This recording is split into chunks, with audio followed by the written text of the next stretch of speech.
बिस्मिल्लाहिर्रहमानिर्रहीम। सावा मिर्च, साओ पूदनो, साई थूम, धाणा, सावा बसर इहो असां कुटे हिकु मसालो तयारु कंदासूं। पोइ हिन मसाले में शामिलु कंदासूं लूणु, मिर्च ऐं पीठल सॼा धाणा यानी कुटियल धाणा ऐं शामिलु कंदासूं लीमे जी रस त जीअं मसालो थोरो खटो थिए ऐं उन सां गॾु विझंदासूं तक़रीबन 1 चमिचो कुकिंग ऑयल मतिलबु तेल जो त जीअं मसालो अंदरां सणिबो ऐं ख़ुश्क न थिए ऐं सणिबो रहे। पोइ इहो मसालो हिकु पासे करे असां वाङण खे धोई चङी तरह साफ़ु करे उन जा 4 टुकर कटींदासूं। हर टुकर खे 3-3 4-4 कट लॻाईंदासूं यानी जीरा। पोइ उन्हनि चीरनि में असां जेको साओ मसालो तयारु कयो आहे उहो चङी तरह दॿाए भरींदासूं।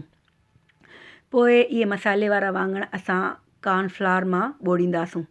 कॉर्नफ्लावर मां इन लाइ ॿोड़ींदासूं त जीअं तरण वक़्तु असांजो मसालो वाङणनि खां ॿाहिरि न निकिरे ऐं सड़े न ऐं वाङण बि चारो तरफ़ तरिजी कड़क ऐं ख़स्ता थी निकिरनि।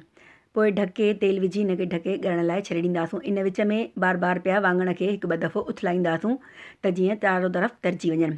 मानी असां गर्मा गर्म पचाए रखी आहे।